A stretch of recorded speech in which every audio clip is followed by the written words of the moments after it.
馬來西亞靜宗學會呈獻靜宗有聲書，人生最大嘅一件事。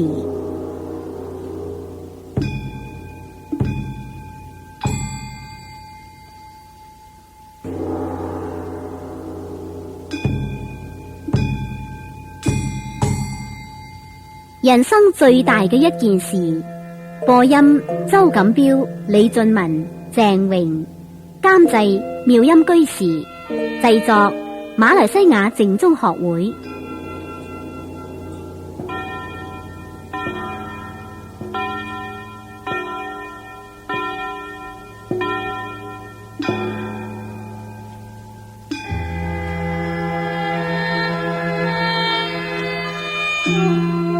佛教係佛陀對九法界眾生至善圓滿嘅教育。釋迦49年所說嘅一切經，內容就係說明宇宙人生嘅真相。人生就係自己，宇宙就係我哋生活嘅環境。知覺名佛菩薩，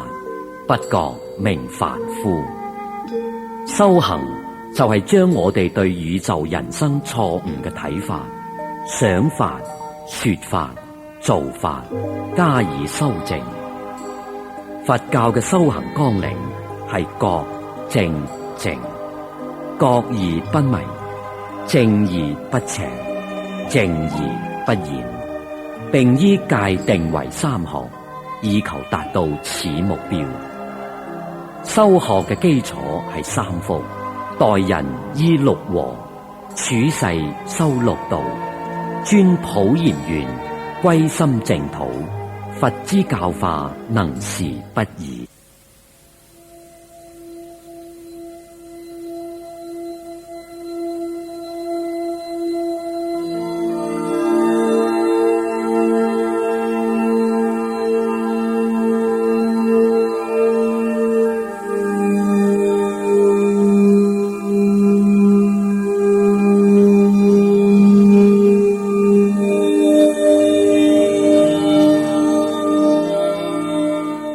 人生最大的一件事。天者的話，世間人誤認病者停止呼吸就係死亡，以致貽害病人受極大嘅痛苦。事實上，病人氣絕之後，因心靈尚未出嚟，不但仍在有知覺嘅彌留狀態，而且呢個係最痛苦嘅時刻。因此，我哋喺呢度提供讀者有關病人臨終前後嘅常識，借以呼籲世人重視人生最後嘅一件大事。一切要為臨終者設想，作有益於死者嘅思維，因為此刻乃解脫、業薄、升沉、苦樂之關鍵。於是撰寫此文，宜長慎終。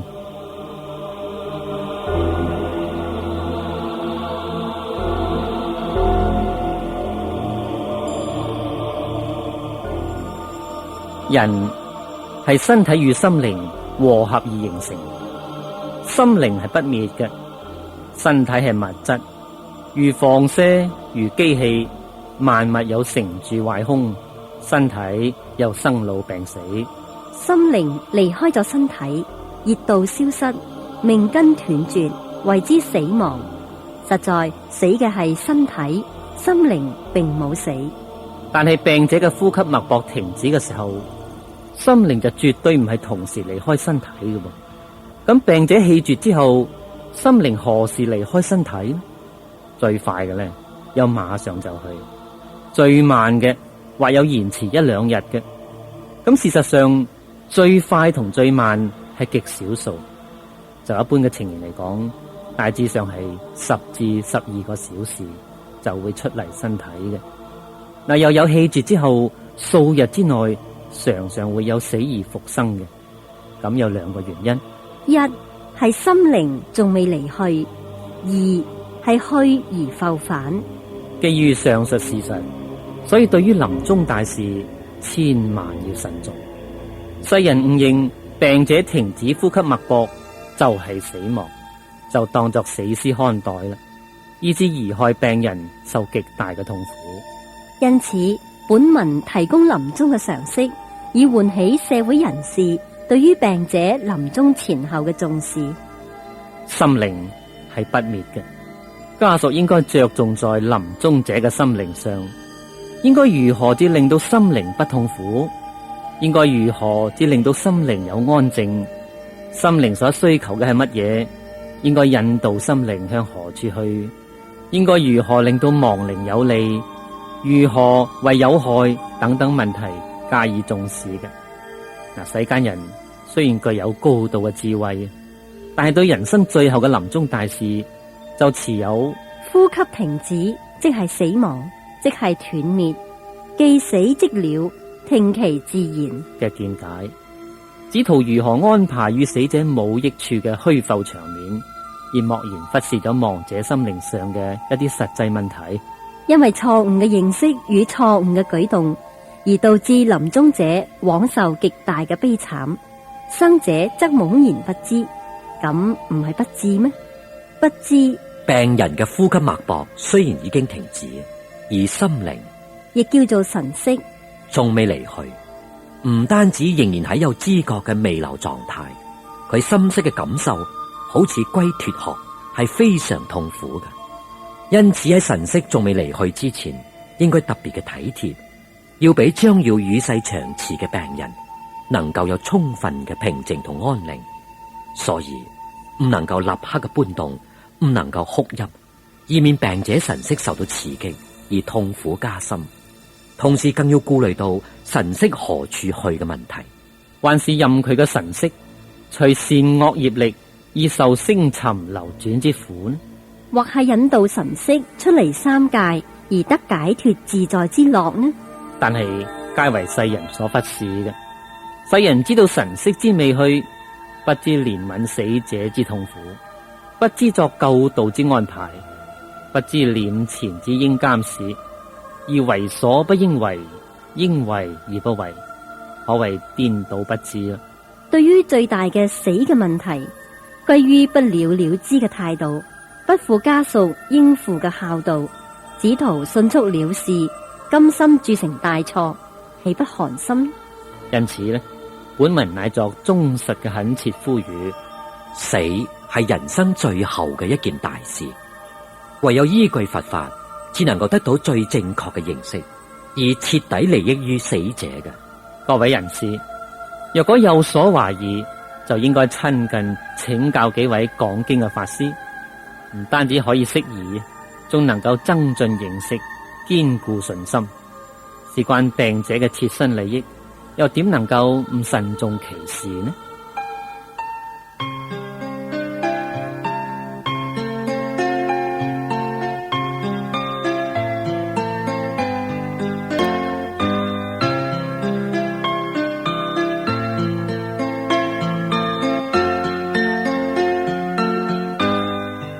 人生最大的一件事，呼吸雖停止，神識尚未離開形軀。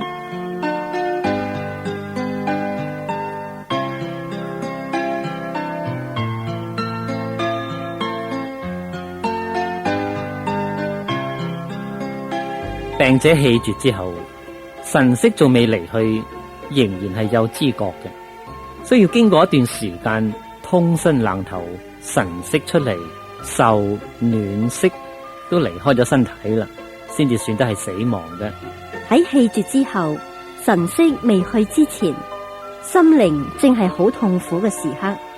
而且有因為感傷往事而流淚嘅，亦有因為貪戀世間情愛、子孫財寶而難割難捨嘅，或者有因為心願未了，竟突然離世而悲傷苦惱嘅，仲有因為冤屈未伸而不甘瞑目嘅，所以此時此刻正是悲苦交集。若然又被搬動，又聞哭聲，咁豈不是令到將去未去嘅心靈受極大嘅刺激？生者能夠咁忍心去傷害佢咩？世人不知，認為氣絕就係死亡，往往因為呢個誤解而鑄成大錯。病者家屬以及孝順子女不可不知嘅。嗱，以一般嘅錯誤舉動嚟講，只要病人一斷氣，馬上就悲哀啼哭，或撫摟病人而大哭大叫，或任意搬動，強其正寢，或趁身體仲未冷，先為佢沐浴穿衣，或注射強心針，或注射防腐劑，或方斷氣立即被送入太平間，或當天被移往殯儀館，或更有2、3日即行火葬者。呢啲殘忍嘅舉動，對啲神色未去仍然有知覺嘅病人，可算得係受盡慘毒嘅虐待啦。生者所行所為，實在係貽害臨終人不淺，將會令到死者痛苦墮落，愛之反足而害之，咁係最可怕嘅。不知神色未去，其所感受嘅痛苦於常人無異嘅。嗱，常人還可以呼痛呼叫，可以抗拒。病人雖然氣絕，而神色未去嘅呢一段時間，硬要當作死屍看待，致使到病人冤枉受到極大嘅痛苦，而口又無法申訴。因不解臨終常識，而導致如此悲慘，又點會唔令人心痛？病人因遭受痛苦而心生嗔恨，因嗔恨心而令到神色墮落惡趣之中，雖孝子賢孫，亦無所知。因此呼籲世人，在病人氣絕之後，神色仲未離去之前，假定為10小時到12個小時。喺呢一段時間之內，病房應該係維持肅靜，唔能夠有上述種種嘅舉動加害病人之身，以維護神色得到寧靜同埋安全。病人瞓嘅姿態要聽其自然，不能夠移動佢。以後可以用熱水毛巾敷其關節，使其轉軟。嗱，喺呢個時間內，千祈唔好探摸其冷暖，唔好俾啲蚊蟲烏蠅觸及。病室內唔好閒談或者秘泣，要利用10至12小時作有效嘅救導，引導病者嘅神色走向光明前途，往生聖境，永享快樂。呢個係家屬唯一嘅責任，亦係為子女者唯一嘅孝道所在。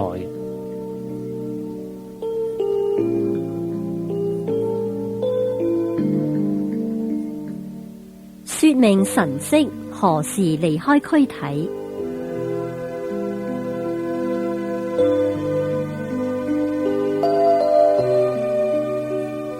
神色出嚟之快慢，與病者生平之行為品德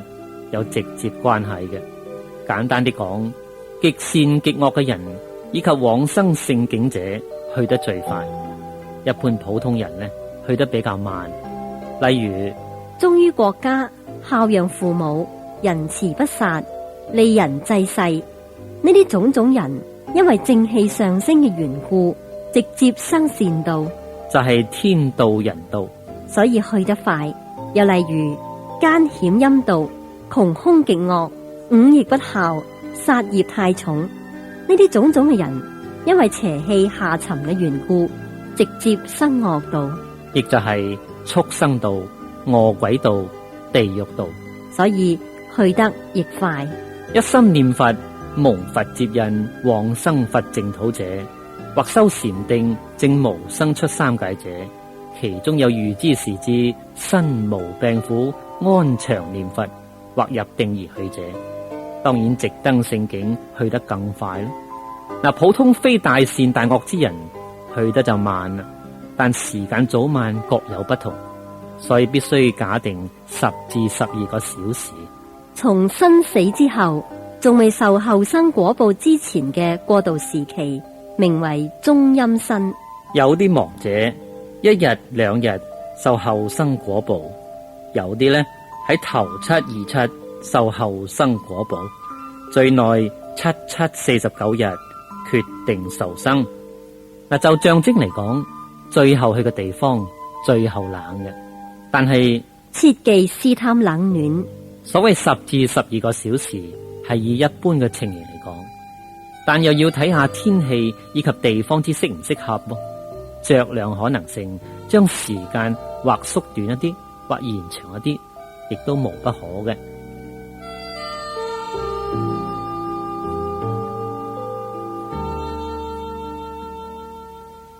神識離開軀體，向何處去？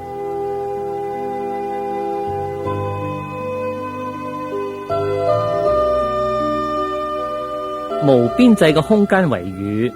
無窮盡嘅時間為宙。在無邊際、無窮盡嘅宇宙之間，一切心靈所感受、所接觸到嘅一切境界，亦都係無量無盡嘅。概括啲嚟講，可以分10種界域，4種係聖者嘅境域，6種係凡俗嘅境域。呢10種境域嘅心體皆同，只以迷悟染淨之不同而形成聖凡解脫業系之差別，以善惡業力之不同而形成六凡流轉於生死之無期。所謂法界唯心是也，呢度說明作聖作凡，或享解脫自在之樂，或受業障繫縛之苦，皆自心所作，自心為主宰，即所謂唯心所造是也。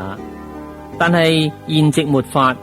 若果係全靠自力證悟一途而登聖域者，益人修行，悟者難得一人。現今嘅眾生痴暗迷厭，虛妄顛倒，業重福輕，障心為淺，咁樣豈不是永輪三界流轉生死？釋迦世尊就係為咗悲憫末法眾生，特別曲垂方便，超視最簡易最穩當嘅念佛法門，為西方有佛號阿彌陀，以宏願力故，無論上至下愚，善良邪惡，種種人只要能回頭向善，真信切願誠懇稱念南無阿彌陀佛，一心一意求生西方極樂世界，命終之時，佛及聖眾就嚟接引，於一念之頃，即得往生佛國，蓮花化生，壽命無量，永離生死流轉之苦，享受莊嚴聖妙之樂。因此所謂臨終前後救度之法，應該喺生命垂危嘅時候，除咗唔好異動、唔好哭泣之外，家屬以及親友喺肅靜嘅病房之中，令佢嘅心境平靜清靜，要為佢一齊稱念阿彌陀佛，以引導病人嘅神識，問佛名號，生歡喜心，心中亦隨住念佛，病者就會心境開朗，有安全感，一心求生佛國，往生西方極樂世界去。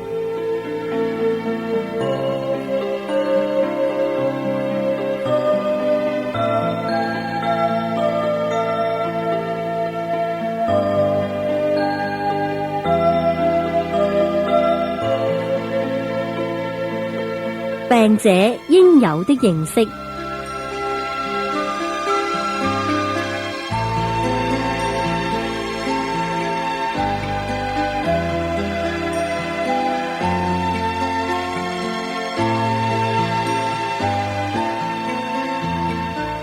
一切世間一切萬象，皆因緣所生，幻化而有。所謂因緣和合，虛妄有生；因緣別離，虛妄凝滅。緣聚則幻有，緣散則幻無。所以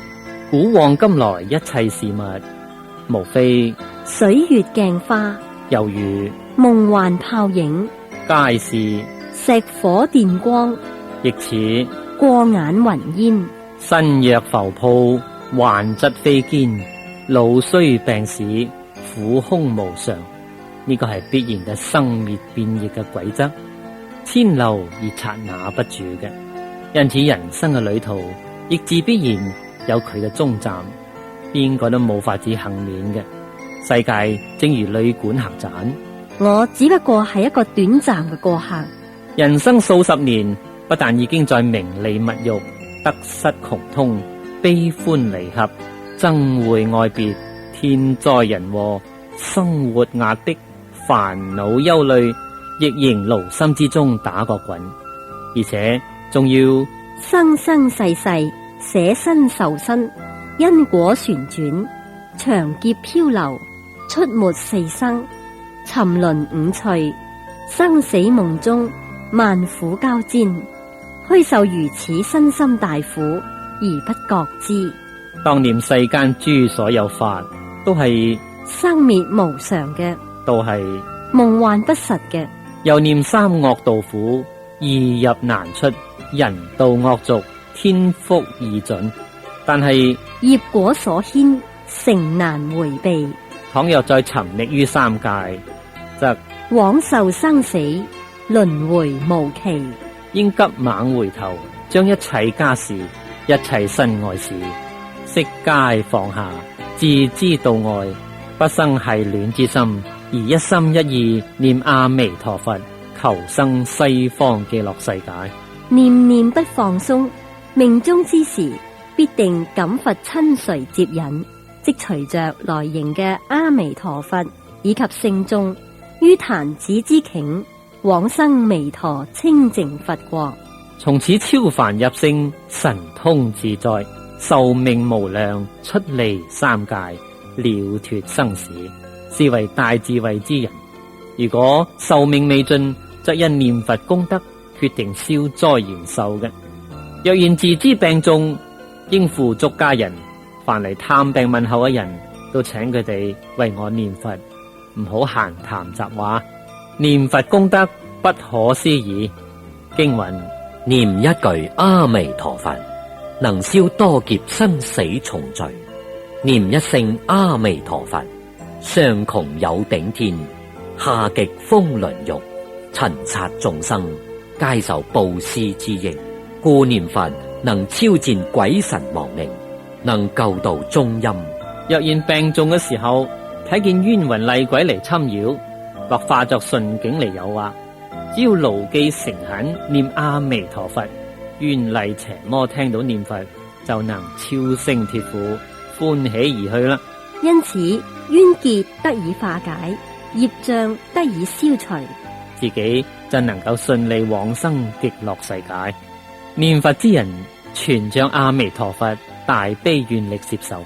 所以一心稱念佛號，西方七寶池中即生蓮花一朵，標記此人姓名，他日雨中托生。若在此土念佛精進不懈，則彼土蓮花放四色寶光，日益輝榮。西方極樂世界清淨莊嚴殊勝微妙，樓閣街道七寶所成，眾妙真義清雅香潔，寶池得水當隨心救，天樂常作不鼓自鳴，不寒不暑調和適宜，衣服飲食應念即至，真奇化琴出和雅音，演說苦空無上無我，微風吹動寶樹羅網，飾演無量微妙法音，六根清澈無諸煩惱，塵勞垢雜自然不起，智慧增進心達實相，神通自在壽命無量，無有眾苦但受諸樂。嗱，一般人都係在死後依靠家屬做佛事超薦救度，或者以做佛事為場面好睇，而不知在生前靠自己學佛求解脫入聖道為義，在死後靠家屬超薦得益為難。即使家屬子女虔誠恭敬，延請高僧作佛事，並禮拜懺悔，求佛加被一切功德，亡者於七分之中僅獲其一，6分功德歸於生者，以及歸於作佛事嘅出家人。所以要喺臨終之前為自己作一切功德，令自己生歡喜心、虔誠心、懺悔心、念佛心。自己知道仗三寶加被之力得大利益，就容易濟拔。最好在身體健康嘅時候，自己能發心修行、修福、念經禮懺、齋戒念佛，了解宇宙人生嘅真諦，發大願、立大志、修聖道、成聖果。但係臨終助念，當然亦係極為重要啦。應該請購念佛機一台，病中而時時靜聽隨念，或者靜聽默念，耳根常常分聞，既慳氣力，又能淨化身心，增上正緣，長養蓮胎，白色田中分為道種，臨終又可以方便助念，助成往生大事，實為病中不可缺少之良伴正侶。